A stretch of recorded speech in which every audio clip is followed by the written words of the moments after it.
안녕하세요. 저는 60대 후반이고 누군가의 시모가 될 뻔했던 아줌마입니다. 우리 아들이 아직 결혼을 못했어요. 이전에는 결혼 정년기에 결혼해서 손주 낳고 행복하게 사는 걸 보고 눈 감는 게 소원이었는데 지금은 그저 아들이 큰 병 없이 무난하게 살아주는 게 소원이에요.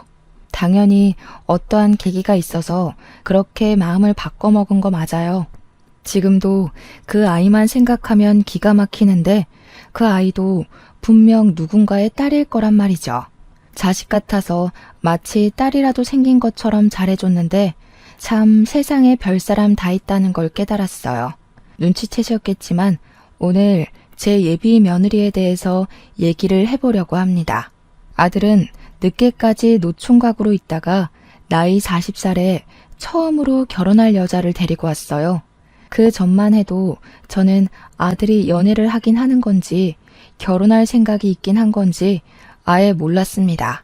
처음 저랑 남편에게 예비 며느리의 존재를 고백했을 때의 기분은 솔직히 이루 말할 수 없을 정도로 기뻤어요. 그래서 예비 며느리에 대해서 이것저것 많이 물어봤던 것 같은데 가장 기억이 나는 건 아들이랑 나이 차이가 너무 많이 났다는 겁니다. 30살이더라고요.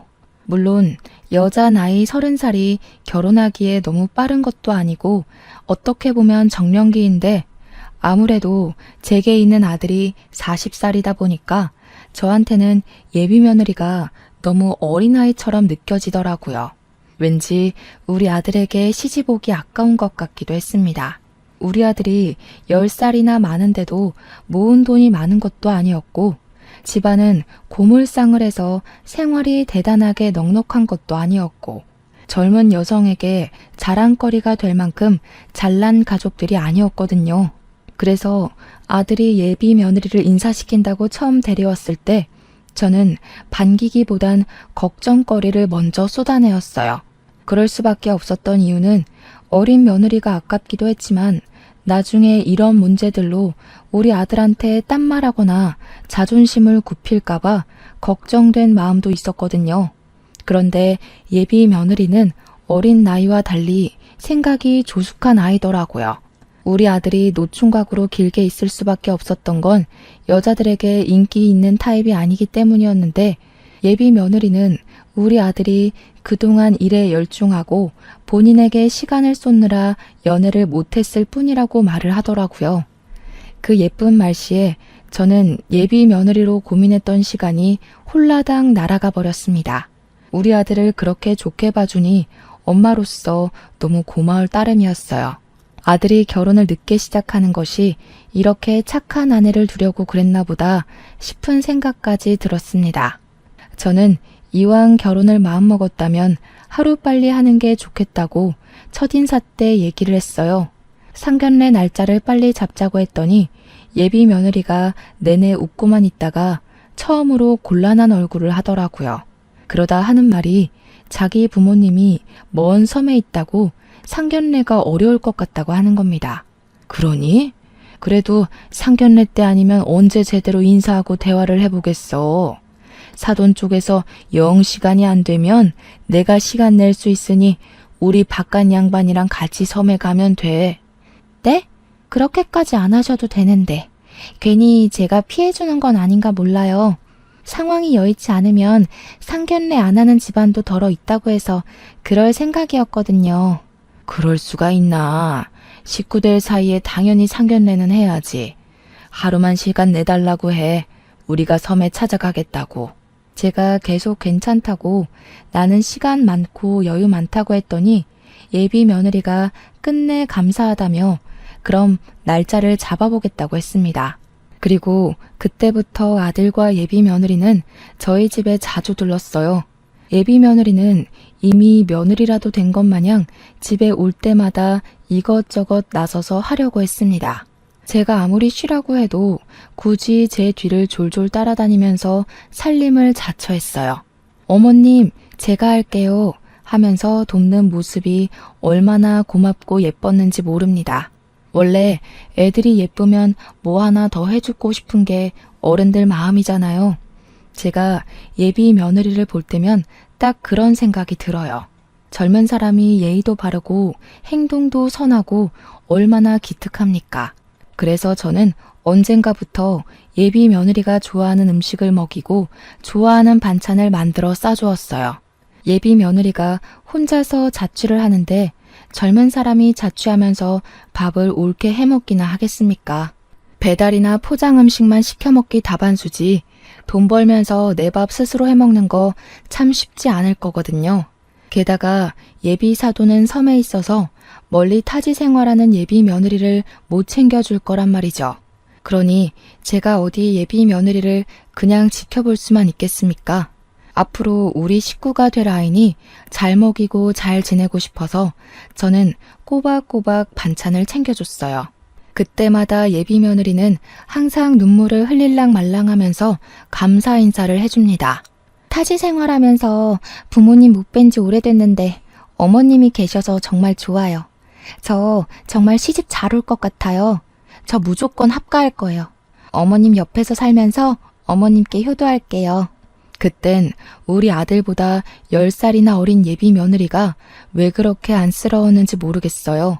예비 며느리가 저를 잘 따라주니 제가 더 그런 마음이 들었던 것 같기도 하네요. 저는 예비 며느리가 마치 제 어린 딸이라도 되는 것처럼 아들보다 더 안부 연락을 하고 부족한 생필품을 챙겨주었습니다. 예비 며느리는 우리 집에 올 때마다 반찬이 담긴 종이 가방을 하나씩 꼭 쥐고 돌아갔어요. 저는 이미 예비 며느리가 우리 아들과 결혼할 거라 믿어 의심치 않았기 때문에 예비 며느리를 벌써 가족으로 생각하고 있었어요. 그래서 문득 혼자 고군분투하며 살고 있는 며느리 자취집을 가서 직접 챙겨주는 것도 나쁘지 않겠다는 생각이 들었습니다. 혹시 몰라 며느리에게 전화해서 허락을 구했더니 예비 며느리도 그걸 흔쾌히 좋아해 줬어요. 저는 오래간만에 하루 전날 장까지 봐가면서 몸에 좋은 재료들과 요리를 선별해 평소 엄마의 손길 아니면 쉽게 먹지 못할 반찬들로 준비했습니다. 당연히 예비 며느리가 저희 집에서 잘 먹던 반찬들까지 더해서요. 그리고 이왕이면 예쁜 용기에 담아주고 싶어서 한 번도 안 쓰고 다른 곳에 빼놨던 새 용기까지 꺼내서 정성스레 담았어요. 만들고 담기까지 준비 과정만 무려 4시간이 걸렸습니다. 아주 꼭두 새벽부터 일어났었고 마치 자식 소풍 도시락 싸주는 마음으로 성심껏 준비했어요. 그렇게 예비 며느리 집을 방문하는 당일 저는 양손 가득 짐을 들고서 택시를 탔습니다. 자차를 갖고 있는 남편은 볼 일이 있어서 나갔고 버스를 타기엔 짐이 너무 많아서 어쩔 수 없이 요금 좀 나오더라도 택시를 탔어요.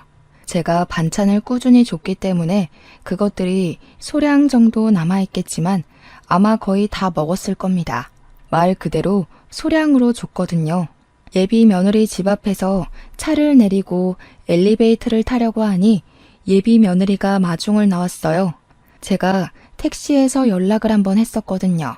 마중 안 나와도 된다고 했는데 기어코 나와줬더라고요. 어머님, 짐이 왜 이렇게 많으세요? 세상에, 이걸 다 만드신 거예요? 이렇게까지 안 해주셔도 되는데 저 때문에 너무 고생하시는 거 아니에요? 누구 입에 들어가는 건데 이 정도는 해줘야지. 젊을 때 잘 먹고 몸 챙겨야 늙어서 고생 안 하는 법이야. 아들 없이 저 혼자 며느리를 만나는 건 그날이 처음이었습니다. 그렇게 만나니까 한층 더 가족이 된 것 같고 좋긴 하더라고요. 예비 며느리랑 나란히 짐을 들고서 엘리베이터로 올라탔어요. 예비 며느리 집은 상가 건물에 있었는데 시끌벅적한 아래 상가에 비해 위에 딸린 오피스텔은 젊은 사람들이 살기 좋게 아담하고 깔끔하더라고요. 그런데 그렇게 조그마한 곳도 월세가 비싸서 돈 많이 나간다네요. 얼른 결혼해서 합가를 하던 분가를 하던 내 집인 곳에서 살아야 돈이 안 나가는 법인데 그게 좀 걱정이긴 했습니다. 예비 며느리랑 같이 짐을 들고 주방으로 보이는 곳에다 반찬들을 올려놨어요. 자연스레 제가 반찬들을 정리해 주려고 소매를 걷었더니 예비 며느리가 갑자기 저를 막아서더라고요. 오늘 어머님은 저희 집 손님으로 오셨으니까 일하시는 건 안 돼요. 거실에 가 계시면 제가 다 정리해 놓을게요. 아이고, 됐다. 내가 어디 시켜 먹을 사람이 없어서 널 시키겠어? 너 고생하라고 이 많은 반찬 싸운 거 아니야. 실은 냉장고가 엉망이라서 어머님한테 보여드리기 민망해서 그래요. 제가 일 때문에 바빠서 집밥을 밤 늦게 먹다 보니까 정리할 시간이 없어서. 아직 결혼 안 한 여자들이면 다 그렇지 뭘. 요즘이 어디 옛날이랑 같은가? 결혼도 안 한 젊은 사람들 워낙 바빠서 살림하기 버거운 거 누가 모른다고. 정리 못하는 게 당연한 거야. 괜찮다. 예비 며느리가 하도 딸 같은 마음에 제가 정리를 해주고 싶어서 한 고집을 좀 부렸거든요. 근데 예비 며느리도 저한테 좋은 모습만 보여주고 싶다고 그렇게 사정을 하는 겁니다. 할 수 없이 저는 거실에 앉아서 며느리가 준 커피만 마시며 쉬었어요. 그 사이 예비 며느리는 제가 챙겨온 반찬을 허겁지겁 정리하기 시작했습니다. 곧 제 반찬이 너무 맛있어 보인다면서 이걸로 밥 먹고 싶다고 금세 밥까지 하더라고요. 그 모습이 또 귀여워서 저도 주방 일을 도우려고 슬그머니 다가갔으나 예비 며느리가 워낙 주방 근처도 못 오게 다 대접해 주려고 해서 그냥 두 손 두 발 놔버렸어요. 이참에 예비 며느리 집이나 구경해보자 싶어서 아담한 집을 둘러봤습니다. 오피스텔인데도 작은 베란다가 있길래 나가봤는데 그때 바닥에 웬 속옷이 하나 떨어져 있는 걸 발견했어요. 주워보니까 남자 속옷이더라고요. 우리 아들이랑 결혼할 사이니까 당연히 예비 며느리 집에 남자의 흔적이 있을 수 있다고 생각했어요. 아무렇지 않게 속옷을 갠 뒤 예비 며느리에게 이 속옷 어디 놔둬야 되냐고 물어봤어요. 그랬더니 예비 며느리가 식사 자리를 준비하다 말고 뛰어와서는 제 손에 있는 속옷을 확 낚아챘습니다. 창피해하는 것 같았어요. 오빠가 두고 갔나 보네요. 이런 모습 보여서 죄송해요. 어머님 오기 전에 나름 청소를 했는데 실수했어요. 죄송할 것도 많다. 나쁜 짓 한 것도 아니고 결혼할 사이인데 뭐 그러니? 눈치 없이 내가 주운 게 잘못이긴 하네. 제가 농담 섞여 얘기를 했는데 예비 며느리는 그게 더 민망했는지 얼굴이 민망해할 뿐이었습니다.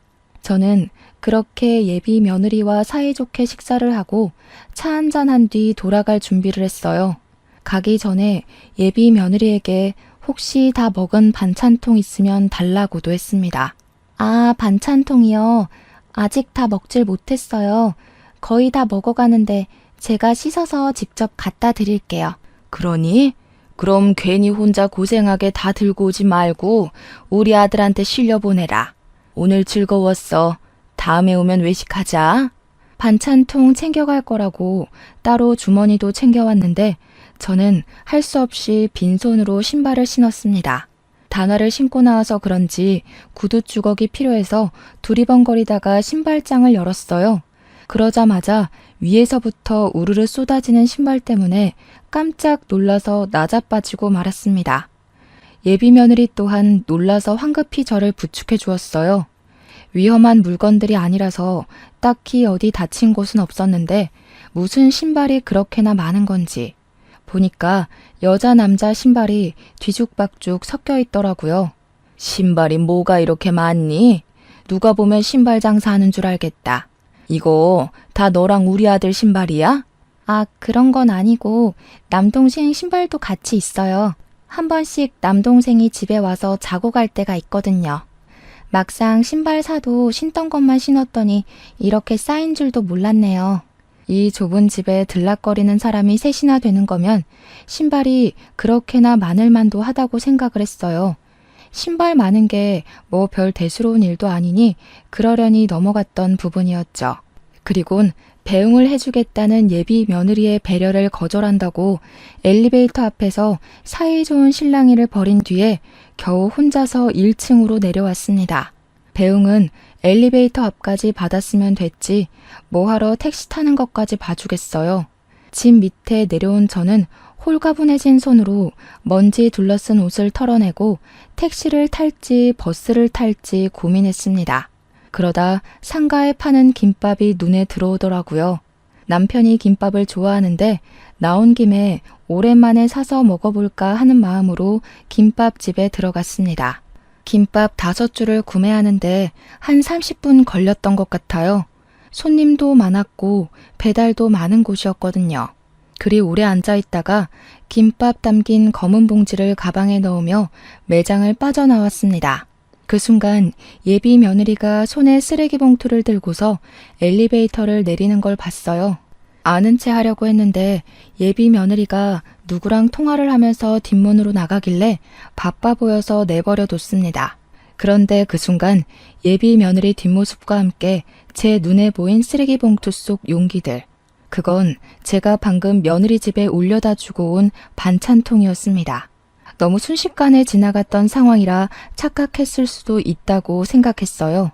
근데 이 찜찜한 마음이 이미 오해로 쏠려버렸고 제 걸음은 어느새 예비 며느리를 뒤를 쫓게 되었어요.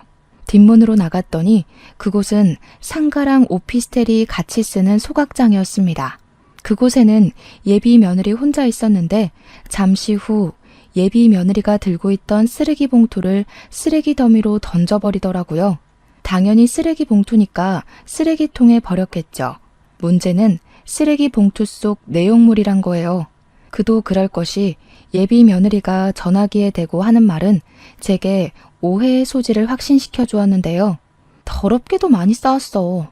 그냥 한번 좋다고 했을 뿐인데 어지간히 챙겨준다니까. 줄 거면 소고기나 전복이나 이런 거 챙겨줄 것이지. 허구한 날 냄새나는 반찬들 뿐이야. 내가 무슨 거지인 줄만 아나 봐. 매번 처리하는 것도 짜증나 죽겠네. 그리고 내가 이전에 반찬통도 다 버려버렸거든? 갑자기 그걸 달라는 거 있지? 들키는 줄 알고 간 떨어질 뻔했어. 예비 며느리가 하는 발언부터 목소리 톤은 제게 잊지 못할 큰 충격을 안겨줬어요. 내가 잘못 들은 거겠지 라고 무딘 소리를 하기에는 예비 며느리의 본색이 너무 제 눈앞에서 적나라하게 펼쳐졌습니다. 그 순간 너무 놀라고 당황스러워서 소리를 낼 뻔했지 뭡니까.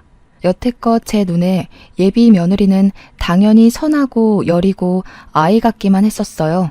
그저 내 아들만큼이나 챙기면서 보듬어주고 싶었는데 어떻게 뒤에서 이런 짓을 하고 있었던 건지. 그럼 이제껏 제가 자기를 생각해서 챙겨준 반찬들을 전부 하찮게 보고 있었다는 거잖아요. 제가 해주는 게 그저 성가시고 제 자체가 귀찮았다는 뜻도 되는 거 아닙니까? 아무래도 예비 며느리가 그동안 제가 줬던 반찬을 저런 식으로 다 버렸던 것 같다는 확신이 들었어요. 이미 그것만으로도 충격인데 심지어 예비 며느리는 누군지 모를 통화 대상에게 우리 집이 고물상을 하는 곳에도 불평을 늘어놓고 있었습니다. 아버님이 하시는 건데 고물상을 해서 그런지 집에도 고물들이 차고 넘치더라. 집에서 이상한 쉰내가 얼마나 많이 나는 줄 알아? 그 집만 다녀오면 내 돈이 더 들어. 세탁소 가야 되지, 사우나 가야 되지. 그래도 그 고물상이 오래돼서 돈은 되더라고. 땅값이 13억이라잖아. 어떻게 제가 안 보는 곳이라고 사람이 이렇게나 건방져질 수가 있는 걸까요? 그러니까 예비 며느리는 저랑 남편이 늙어서 죽게 되면 고물상이 자연스레 아들에게로 가니까 그 자산을 노리고 아들과 결혼하려고 하는 것 같았어요. 우리 아들이 나이가 좀 있고 순박해 보이니까 일부러 접근을 했나 봅니다. 저는 그런 예비 며느리 모습을 모조리 영상 촬영했고 예비 며느리가 소각장을 빠져나갈 때까지 그 냄새나는 곳에 몸을 숨기고 있었습니다. 예비 며느리가 완전히 소각장을 벗어나자마자 바로 쓰레기통으로 향했어요. 제 옷까지 더럽혀가며 쓰레기통 안으로 상체를 숙였고 예비 며느리가 버렸던 쓰레기 봉투를 주었습니다. 아니길 바라는 것도 이미 늦었다는 걸 알지만 그래도 착각이길 바랐어요. 그런데 이미 쓰레기 봉투를 꺼내자마자 알겠더라고요. 제 반찬통은 봉지에 비춰서 아주 잘 보였고 반찬통 안의 음식물은 걸러지지도 않고 그대로 담겨 있었습니다. 몰랐던 며느리 실체를 정확하게 알게 되자 아주 기가 막혔어요. 다리에 힘이 풀려서 그 더러운 곳에 그대로 주저앉아 버렸습니다. 아직도 제가 그날 김밥을 사지 않고 귀가를 했다면 이 사실을 몰랐을 거란 생각에 소름이 끼쳐요. 증거도 잡았고 상황도 파악이 되었으니 바로 예비 며느리 집에 올라가 멱살 잡고 따질 수도 있었으나 일단 저는 그렇게 하지 못했어요. 너무 갑작스러운 충격이라서 우선은 속히 귀가를 하였습니다. 집에 온 저는 이 사실을 남편과 아들에게 말하지 못했어요. 남편과 아들이 당연히 상처를 받겠지만 우리 가족이 상처받는 것보다 더 걱정되었던 건 제가 괜히 어중간하게 이 사실을 들췄다가 불려우 같은 예비 며느리가 홀랑 빠져나갈까 싶어서였어요. 예비 며느리에게 쥐구멍마저 없도록 확실하게 그 실체를 까발리고 싶었고 우리 가족에게 감히 사기를 치려 했던 예비 며느리를 크게 혼쭐내고 싶었습니다. 그래서 일단 아들을 불러다가 상견례는 왜 자꾸 미뤄지냐고 그것만 물어봤어요. 장모님 몸이 안 좋으셔서 지금 병원에 계신다네? 일하다가 다리를 좀 다치셨나 봐. 그래? 섬에는 병원이 없으니 밖으로 나오셨겠구나. 어느 병원이니?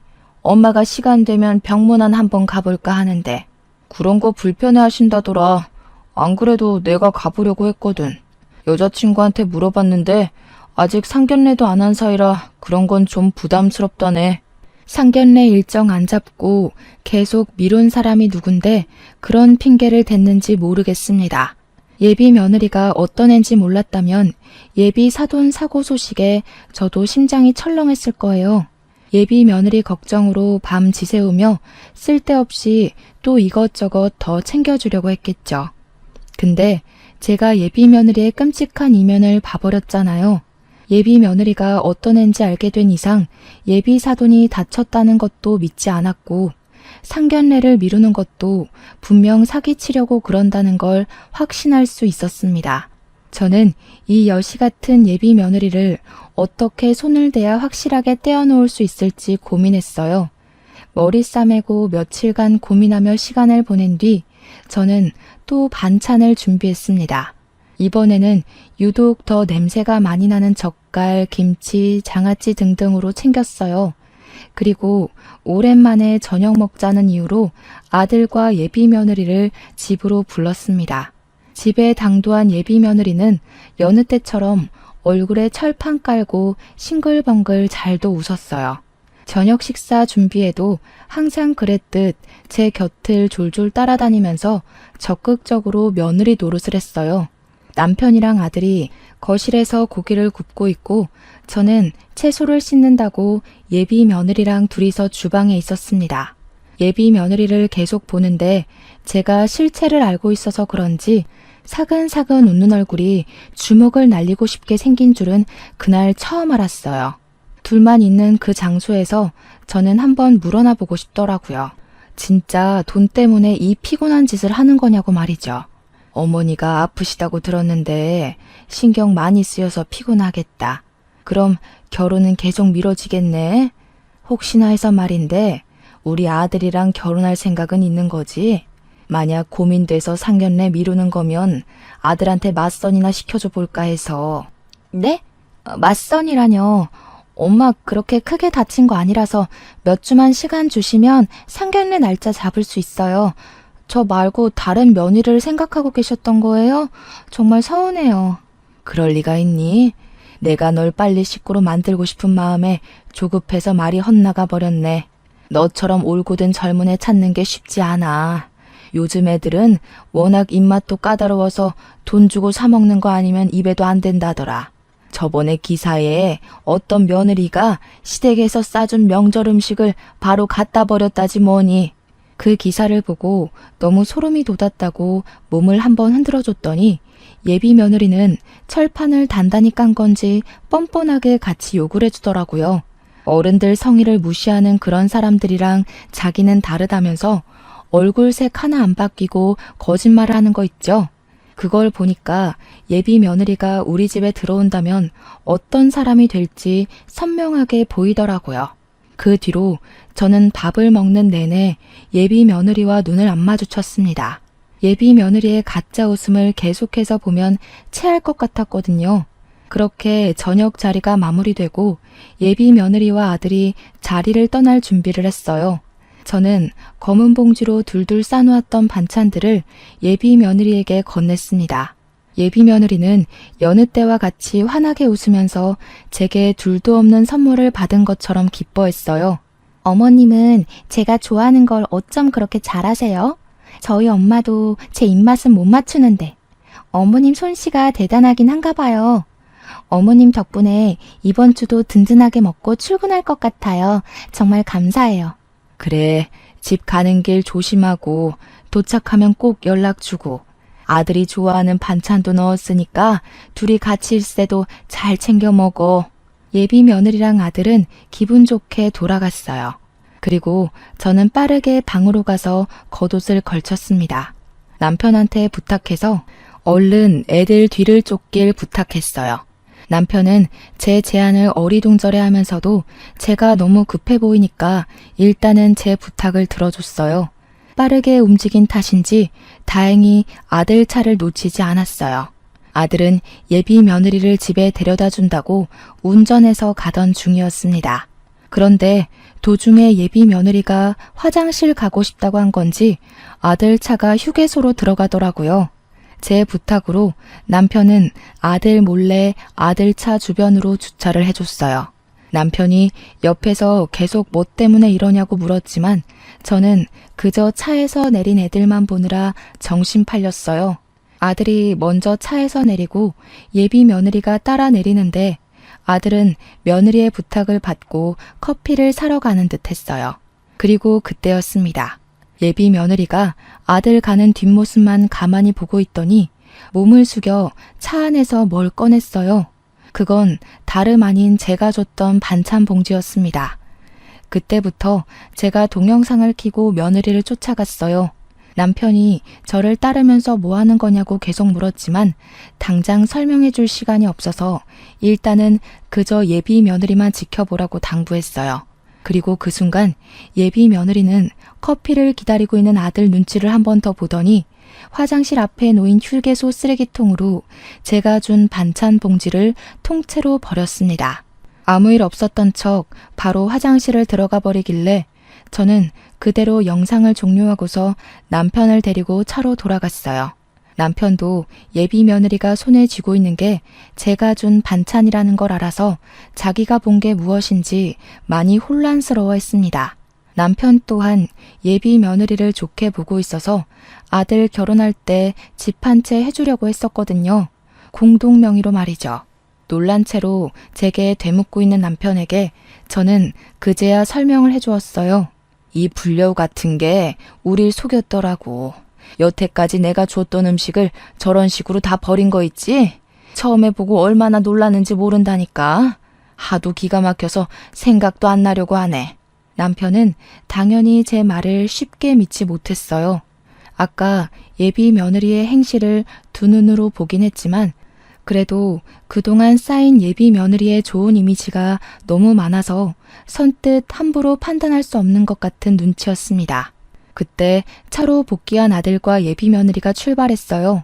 남편도 뭘 더 확인해보고 싶은 건지 다시 아들 차를 뒤쫓으려고 시동을 걸었어요.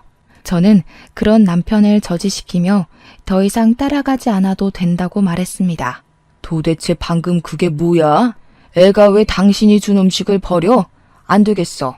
가서 물어보든가 따져보든가 해야 될 것 같아. 남편이 왜 안 따라가냐고 수상한 행적을 봤으면 더 확실하게 캐내야 되는 거 아니냐고 조급하게 물었습니다. 저는 별다른 답은 안 하고 지난날 예비 며느리 집 갔다가 예비 며느리가 통화하던 영상을 남편에게 들려줬어요. 남편은 예비 며느리의 많고 많은 망언들 중 고물상 땅덩어리를 어떻게 하려고 접근했다는 것에 가장 크게 반응을 했습니다. 예비 며느리의 괘씸함을 알고는 용서할 수 없다면서 노발대발했어요. 그런 남편을 진정시키면서 저는 남편에게 애들 뒤를 쫓았던 진짜 이유를 말해줬어요. 남편과 저는 그렇게 한 1시간 정도 더 그 휴게소에서 시간을 보낸 뒤에 며느리에게 전화를 걸었습니다. 며느리가 저를 반기면서 잘 도착했다고 말하더라고요. 어머님, 늘 감사해요. 안 그래도 집 가는 길에 엄마한테 연락해서 상견례 다시 여쭤봤는데 이번 달 말에 괜찮다고 하시네요. 시간이 너무 늦은 것 같아서 내일 말씀드리려고 했는데 어머님이랑 저랑 텔레파시 통했나 봐요. 번거로우시겠지만 저희랑 같이 지방에 내려가시는 거 어떠세요? 나야 뭐 다 괜찮지. 요즘 엄마 일 때문인지 안색이 많이 안 좋아 보였는데 다행히 사돈께서 쾌차 중이신가 보구나. 직장 일에다 결혼 준비에다 부모님 건강 문제까지 네가 지금 제일 많이 힘들겠다. 이제 결혼식도 얼마 안 남았는데 갈수록 몸이 더 힘들지? 어머님이 챙겨주셔서 사실 힘든 거 잘 모르겠어요. 마치 부모님이 서울에도 있는 느낌이라고 해야 되나? 어머님 덕분에 늘 마음이 든든한걸요. 걱정 마세요. 내 자식이나 다름없는데 걱정이 안 될 수가 있겠니? 그래서 말인데 내가 한약이라도 한 재 지어 먹으라고 아까 그 반찬 담은 봉지 안에 500만 원 같이 넣어놨다. 아들한텐 비밀이니까 혼자 약 좀 해먹어. 순간 수화기 너머로 예비 며느리의 당황스러운 숨소리가 들렸습니다. 대답이 없길래 여보세요? 하고 한마디 던져줬더니 그제야 애써 괜찮은 척 제게 감사 인사를 하더라고요. 저는 그렇게 예비 며느리랑 통화를 마무리했어요. 그리곤 휴게소에서 예비 며느리가 나타날 때까지 기다렸습니다. 우리 집 자산 때문에 아들한테 접근한 거짓 연인이 분명 그 500만 원 돈에 정신을 놓아서 휴게소로 날아올 거라 생각했거든요. 아니나 다를까 40분쯤 더 지나갈 때였나? 한산한 분위기와는 어울리지 않게 빨리 들어온 차 한 대가 아무데나 급정거되었어요. 설마 했는데 주차도 안 된 그 차 조수석에서 예비 며느리가 튀어나오더라고요. 그리곤 다짜고짜 쓰레기통으로 뛰어가 뒤지기 시작했습니다. 저랑 남편은 우리 아들 차가 아니라서 단번에 알아보지 못했어요. 차를 뒤늦게 주차한 사람은 아들이 아니라 처음 보는 남자였는데 예비 며느리와 또래로 정도로 보였습니다. 그 젊은 총각도 뒤늦게 차에서 내리더니 예비 며느리 곁으로 뛰어가 같이 쓰레기통을 뒤지더군요. 저랑 남편 또한 차를 두고 몰래 그들에게 다가갔어요. 예비 며느리가 나타날 때까지 기다리면서 우리는 이미 마음을 굳혔기 때문에 예비 며느리의 유치한 연기에 속을 자비 따윈 버린 지 오래였습니다. 가까이 다가갔더니 다시 들어도 충격적인 예비 며느리의 목소리를 들을 수 있었어요. 그 할망구는 무슨 이런 검은 봉지에 돈을 숨겨서 보낸대? 고물상을 해서 그런가 집에 고물밖에 없나 보지? 돈 봉투 살 돈도 없나 보네. 아 근데 진짜 500만 원 있는 거 맞아? 결혼도 안 한 며느리한테 어떻게 그리 큰 돈을 줘? 그 할망구 지금 나한테 정말 정신 나가 있어서 진짜 그만한 돈 줄 수 있는 사람이야. 아 근데 어떡해. 벌써 쓰레기 갈아치웠나 봐. 다른 쓰레기통이랑 착각했나? 예비 며느리가 모든 쓰레기를 뒤적거려도 자신이 버린 봉지는 없자 절망했습니다. 그러자 행색 거지 같은 젊은 총각이 달래주면서 예비 며느리를 안아주는데 둘이 같이 있는 폼이 남매는 아닌 듯 했어요. 그래서 그 두 사람의 보기 불편한 사진을 여러 장 찍었어요. 당연히 일부러 쳐다보라고 한 짓이었어요. 안 그래도 셔터 소리 때문에 두 사람이 이쪽을 돌아보더라고요. 예비 며느리가 저를 보자마자 두 눈이 동그래졌는데 그때 젊은 총각이 기세 좋게 나서면서 저더러 뭐 하는 거냐고 언성을 높이는 겁니다. 저는 그런 총각을 무시하고 며느리한테 다가가서 검은 봉지를 내밀었어요. 그리곤 혹시 이 물건을 찾냐고 물어봤죠. 그러자 예비 며느리는 이미 사색이 되어 있었고 총각은 그제야 며느리가 말했던 예비 시모가 저라는 걸 눈치챈 듯 했습니다. 저는 예비 며느리가 이렇게 다시 나타날 거라고 예상을 했기 때문에 아들 차가 떠났을 때 이걸 진작에 주워왔었어요. 어쩜 이렇게 예상을 빗나가지 않게 실망을 시키는 건지. 500만 원을 못 챙겨서 다시 돌아왔나 보구나. 하긴 이 반찬 다 합쳐도 500만 원 값어치는 못하지. 먹기 싫고 더러웠으면 진작 말을 하지 그랬어. 괜히 아까운 반찬값만 날렸네. 어머님, 여긴 어떻게 오셨어요? 그러니까 이게 어떻게 된 거냐면 변명할 필요 없다. 이미 네가 어떤 앤지 알아버려서 괜히 감정 낭비해봤자 서로 입 아프고 귀 아파. 그렇다고 그냥 돌아가기엔 내가 여기서 널 계속 지켜보고 기다렸던 값은 받아야지 않겠니? 그 냄새 나는 반찬도 그냥 쓰레기통에 버리기 얼마나 아까운 요리인데. 저는 그 자리에서 검은 봉지를 풀었습니다. 반찬 뚜껑을 하나씩 다 열면서 500만 원을 찾는 척하며 들고 일어났어요. 예비 며느리에게 주려고 만든 반찬이니 예비 며느리 머리 위로 고스란히 부어주었습니다.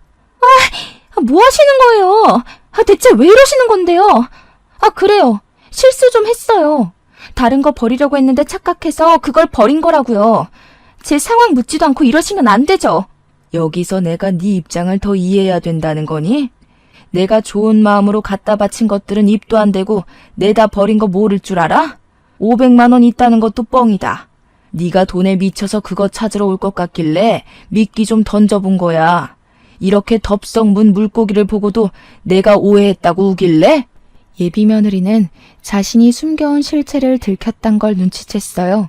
13억 땅덩어리는 다 잡은 셈이었는데 놓치게 된 것에 대한 아쉬움과 분노가 한 얼굴에 공존하고 있었습니다. 그러니까 지금 이악 물고 화를 참는 거예요. 이 와중에도 자기가 상황을 잘 해결할 수 있다고 보나 봐요. 이미 결혼이 물 건너갔다는 건 지나가는 개도 알만한 사실이었는데 여전히 희망을 놓지 않고 있길래 제가 더 신경을 박박 긁어줬습니다. 재벌집 딸내미라도 되면 모를까. 네가 뭔데 우리 집 고물상 하는 걸로 네 창피하다는 듯 얘기하니? 우리가 고물상 한다니까 우습게 보였어? 네가 사기치면 멍청하게 당해줄 것 같았니? 하긴 우리 아들이 잘해주니까 만만했겠지. 그래서 나도 500만 원으로 사기쳐본 거야. 당하니까 기분이 어때? 역시 조금만 더 긁어줘도 예비 며느리의 인내가 바닥을 쳐버렸네요. 예비 며느리는 더 이상 제게 참지 않고 그때 그 쓰레기 소각장에서 봤던 싹수 없는 면모를 바로 드러내 주었습니다. 이 아줌마 진짜 웃기네. 나이를 똥구멍으로 쳐드셨나. 딸 같은 애한테 악바리처럼 대드는 거 진짜 꼴사나워요. 고작 한다는 게 음식 갖고 장난치는 거라니. 이러니까 아줌마 아들이 등신처럼 여자 보는 눈 없어서 사기당하는 겁니다. 어린애 이겨먹으려고 용쓸 기운 있으면 아들이나 제대로 관리하세요. 음식 가지고 장난이라도 쳐야지 어쩌겠어. 너처럼 골빈년들은 말로 해서 못 알아쳐먹잖니. 넌 고작 냄새나는 반찬통 뒤집어 쓴 게 다겠지만 우리는 하마터면 냄새도 안 빠지는 고물덩어리를 며느리로 드릴 뻔했어. 고물보다는 음식물인가? 아니면 폐기물인가? 아무튼 지금 너한테서 나는 그 음식 쩐내랑 네 이미지가 상당히 잘 어울린단 소리야. 화가 많이 난 예비 며느리는 제게 직접적인 욕까지 하면서 더러운 손을 올렸습니다. 그러자 비디오를 찍고 있던 남편이 달려와서 예비 며느리를 밀쳐버렸어요. 예비 며느리가 쓰레기통을 들이받고 넘어지자 옆에 있던 총각이 주춤거리다가 예비 며느리를 챙겨주네요. 건방진 놈 같으니라고. 사기친 게 뭐 자랑이라고 곱비 풀린 망아지 새끼 마냥 나불거리는 거냐? 이만큼이나 어른을 놀려먹었으면 됐지. 뭐가 억울하다고 어른한테 손까지 올려? 아버님까지 왜 이러세요? 지금 이거 누가 봐도 상해죄예요. 저 이 꼴 만든 거 정신적 손해배상 신고도 할 거예요. 위자료 털리고 싶지 않으면 당장 저한테 사과하세요. 그럼 서로 쌍방 잘못했다 치고 오빠랑 결혼해 줄 테니까. 위자료 같은 소리 하네. 말 잘했다. 안 그래도 내가 가진 증거가 좀 있어서 이참에 고소해볼까 해. 안 그래도 빈주머니 우리한테까지 돈 털리기 전에 얼른 세탁소 가고 사우나 가서 냄새나 빼. 근데 지금 이건 바람이니? 아니면 사기 결혼하려고 한 거니? 총각은 괜히 자기한테 불똥 튀어서 돈이라도 뱉어내야 될까봐 바로 예비 며느리에게서 손을 뗐어요. 예비 며느리를 모른 체 하면서 그냥 동네 친구라고 변명을 하더군요. 그랬더니 안 그래도 열이 나 있던 예비 며느리가 총각을 째려보면서 쌍욕을 했는데 고맙게도 그 과정에서 이 둘 사이가 이미 결혼을 한 사이라는 걸 알게 되었어요. 다행히 남편이 비디오 촬영을 끄지 않고 바닥에 폰을 떨구기만 했더라고요. 그래서 본의 아니게 사기 결혼 죄명도 씌울 수 있게 되었어요. 그곳에 그 둘을 내버려 두고 저랑 남편은 그대로 휴게소를 벗어났습니다. 그리고 그 다음날 저는 남편이 찍고 있던 동영상을 증거로 이들을 사기죄로 신고해버렸어요.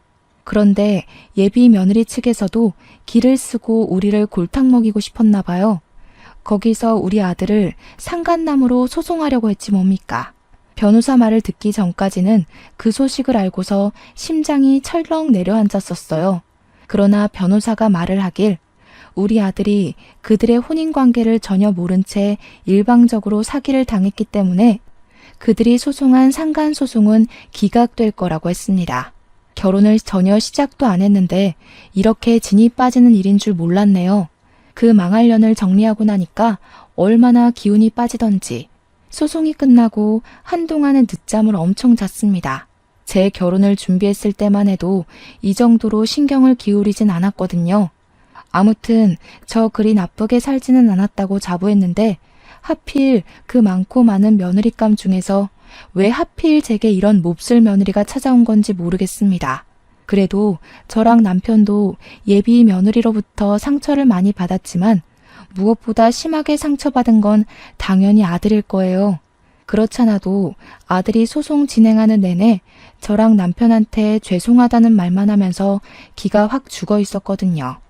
호랑말코 같은 년 때문에 우리 아들 자존감만 괜히 낮아진 것 같아 제 마음이 더 아팠습니다. 하필 또 아들한테는 첫 여자였다네요. 첫 여자로 인해서 우리 아들이 씻을 수 없는 상처를 받았기에 제가 그들을 더 강하게 벌하지 않았나 싶습니다. 사실 그들이 소송에 질 것 같으니까 뒤늦게야 잘못했다고 무릎을 꿇더라고요.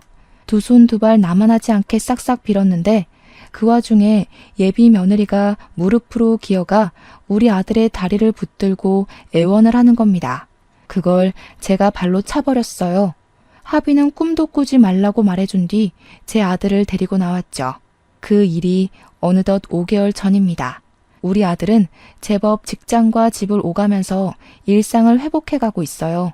겉으로는 괜찮아 보이고 또 괜찮다고 말도 하는데 그게 진짠지 아닌지는 아직 모르겠습니다. 한 번씩 아들이 술을 마시고 들어오면 꼭 예비 며느리 얘기를 하더라고요. 그리워하는 게 아니라 그때의 일을 자기 자신의 실패라고 보고는 계속 자책을 한다고 해야 하나? 안쓰러워 죽겠습니다. 우리 아들에게 좋은 며느리감이 나타나서 부디 아들의 상처가 낫길 바랄 뿐이에요. 물론 아들이 결혼 안 하고 혼자 산다고 하더라도 저는 상관없습니다.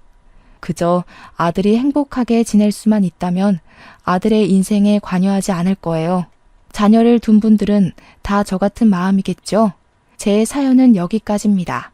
긴 글 들어주셔서 너무 감사드려요.